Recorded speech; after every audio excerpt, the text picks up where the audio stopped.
Hi, this is Damn Good Meats, and I'm John the Butcher.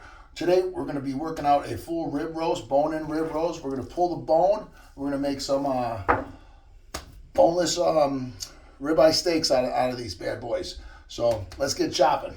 All right, a little sharpening the knife here. The first thing you want to do, you're going to flip it over here, okay?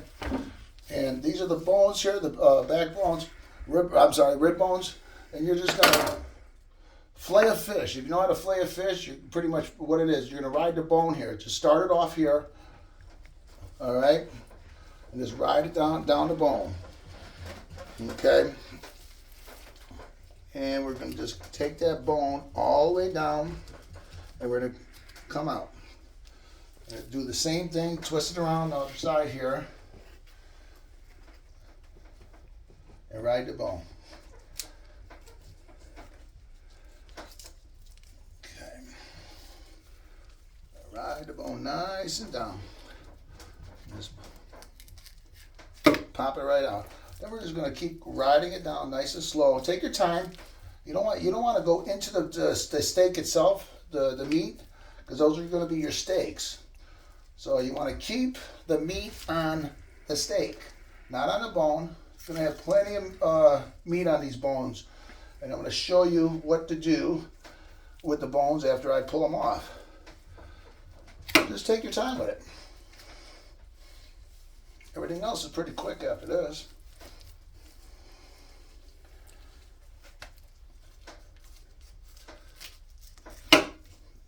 Once you get it down there, push it down a little bit. Keep riding the bones all the way through. All the way through. And that's pretty much all you're going to be doing here. Then you're going to flip it back over and see the chine bone here. This is where the spine is going down. So what you're going to do is just do it this way here. We're going to ride those bones and remove the bone itself.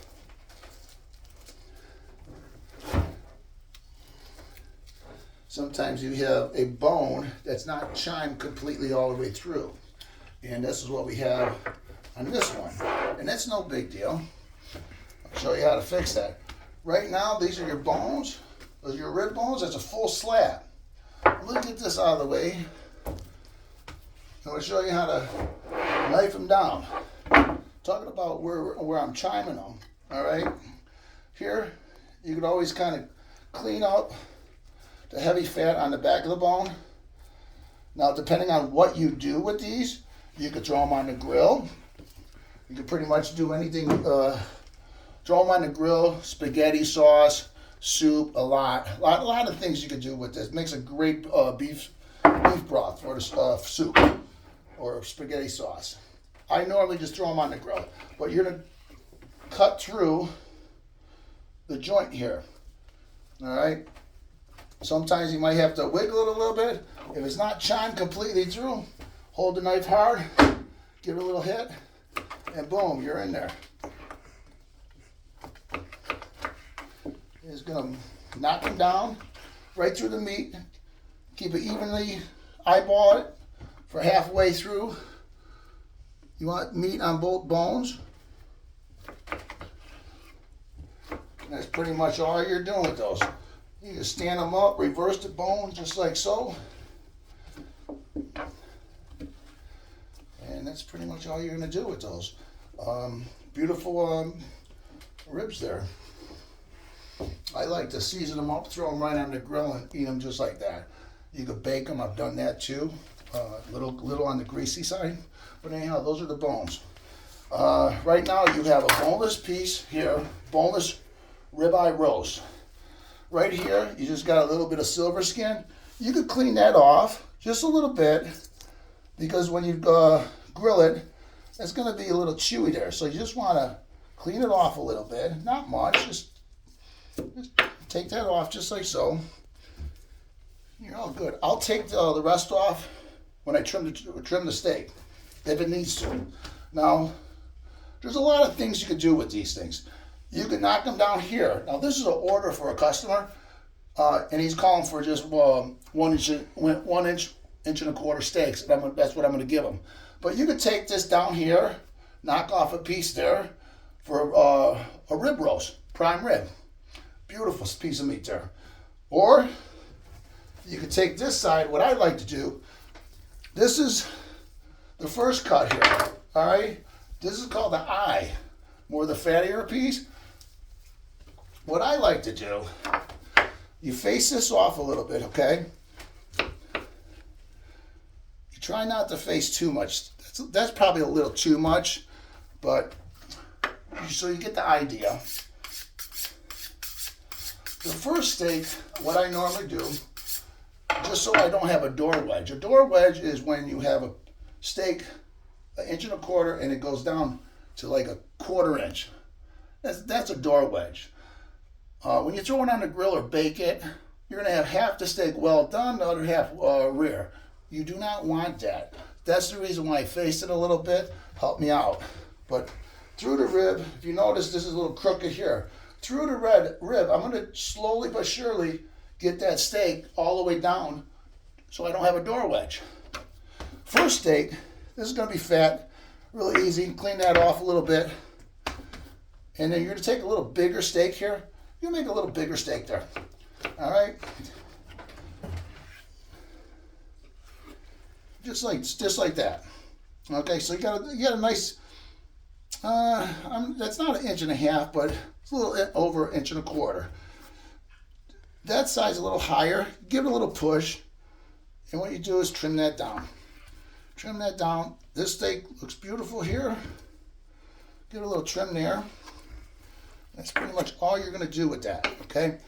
I like to keep everything together, and I keep going down all the way. And if you want to know how many steaks, you want to play around and give you an idea, what you want to do is kind of eyeball. 1, 2, 3, 4, 5, 6, 7, 8, 9, 10, 11, 12, 13, 14, 15, 16, roughly 17 steaks. 17 I'm going to get out of this. I don't think I counted that. That might be 18. But anyhow, this is your first cut. I will knock that out. You could actually do it by hand. You could cut a thinner one. But what I do, I put it on my slicer, okay? And I'll slice down 3 to 4 steaks, depending on who's eating steak sandwiches, and use those for a steak sandwich. You can pan fry them. Takes a minute and 2 on each side. Boom. You put them on a little bit of garlic bread, a little sauteed onion, and slap some A1 on it. Great steak, ribeye steak sandwich. That's one thing you could do on this end. I don't use the eye. It's a little too fatty for steak sandwiches. So I always use this end. I cut them down. I set my guide at 9.5. It's a nice, perfect size steak to pan fry and make a steak sandwich out of. But right now, we're going to knock this down all for steaks, okay? So what you want to do, keep uniform strokes all the way through. You got to remember, you got to give and take here. Some of this tail will be trimmed off so I could actually level that steak out. So this customer wants roughly 1 inch, 1.25 inches, and that's a normal standard size steak for a ribeye, or pretty much any steak is 1.25 inches.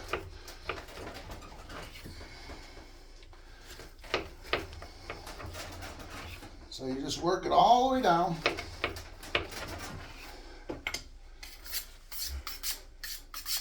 You don't want to saw it. You don't want to go back and forth and saw it. Just one nice motion. Because if you saw it, you're just going to damage the meat. You're going to see it in the steak. So a nice, even pull. Keep it nice and straight. You notice I'm getting kind of even here because I'm giving and taking on that steak. It's okay. You try to keep them all kind of roughly the same size, but you're eyeballing it.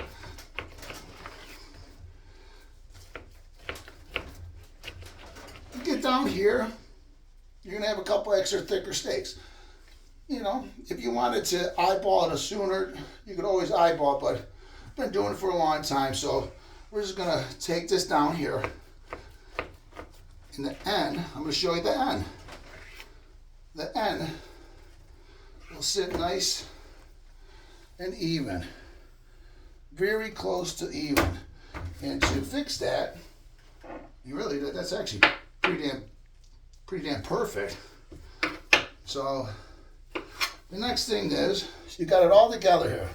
Very nice. You slide it over, give yourself a little bit of room to work. Get yourself your boning knife. And all we're going to do, give them a nice trim. My eyes, I like to keep the tail on them. There's nothing wrong with that. Very good flavor. Just a beautiful steak there. Actually, this is a very nice rib. So all you do is kind of trim up the fat a little bit. Now on any steak you trim, you never want to hit the meat. Never want to hit the meat. You always want a little bit of meat to protect the meat. The fat. You want a 1/4 inch fat all the way around the steak, and there's a reason for that. If you take too much fat off the steak, when you cook it, you're going to damage the outer part of the steak. This will be well done, and the rest of the steak will be rare. So it acts as a protection of overcooking the outer part of the steak. A lot of people do the wrong thing, and let me move this out of the way so you see what I'm doing here. Like that there. A lot of people will over trim them. And if you burn the meat like that, I think I just did that. But it damages the meat when you cook it. A lot of people do the wrong thing, and they trim the steak before they cook it. Trim the fat after it's cut or after it's cooked, because the fat acts as a protection, and it flavors the steak too. So you pretty much, all you do is trim it up a little bit. If you like a big tail, you can leave them on. That's pretty much all you're doing here. Let me knock these out real quick and running out of room, because normally I would just stack them up. Like if you wanted a bigger tail, like that fat, you could always keep that tail on. When you barbecue it, it shrinks up and everything. I love the fat, but seeing that I'm getting older, I really can't handle it. So I'm avoiding eating a lot of that fat anymore. I'm not saying I don't like it. I just can't handle all the grease on it anymore. So you just make it nice and pretty. Remember, everything has to be beautiful when you cut these things. Any steak you work with, you want it to be nice. If you go to the store and you buy a steak and it's all raggedy, beat up, cut up, and it doesn't look nice, you're not going to buy it. But you're going to buy something that's beautiful. You will do that. Because why? Eye appeal is buy appeal. Always is that. It never will change. Eye appeal is buy appeal. And a lot of these meat cutters out now, in the stores that you're dealing with, they're meat cutters, but they have no craftsmanship. And that's the sad thing about it. These guys have not been trained and taught, because things have changed a lot. A lot of the cattle's not being broken in the stores anymore and worked out. It's all being brought in pre-broken, and it's really easy. Actually, it's really easy now these days to to do this at home. So that's how you work out a ribeye. So these ribeyes are on sale for $5.99 for the whole piece. Something like that, $5.99. I have 1, 2, 3, 4, 5, 6, 7, 8, 9, 10, 11, 12, 13, 14, 15, 16, 17, 18, 19 ribeye steaks. I always count, this is a steak. There's 21 meals for $5.99. A ribeye in a store is going to run you between $13.99 all the way up to $16.99. So I'm giving you roughly, $15 a pound meat, custom cut to whatever size you want for $5.99. It's a huge savings, and that's the way how you knock down a rib. So we're just gonna tray these up. Let me tray a couple of these up. Show you how nice they look in a tray. But that's all. You tray them up, get them ready to wrap up. If you have a crowd vac machine, you prefer that, you go right ahead. I do quite a bit of that too. But here's your rib bones. That's pretty much all you do with those. And you got quite a bit of meals here for a family. And this whole rib was about $130, and you have roughly probably about $200, a little over $200 worth of meat here. How I cut it. So that's how you save the money, buying the big piece, working it out, and getting everything out. And this is the only waste you really have, is a little bit of fat there. This here, I've done a lot of ribs today, so I'm going to work this out for like beef chop suey or steak tacos. Works really tasty for steak tacos. So, but anyhow, I'm John the Butcher. This is Damn Good Meats, and thanks for watching. I hope you learned something. And if you would like to subscribe, help me out, grow the channel, give me some thumbs up and likes, and have a good night. Thank you.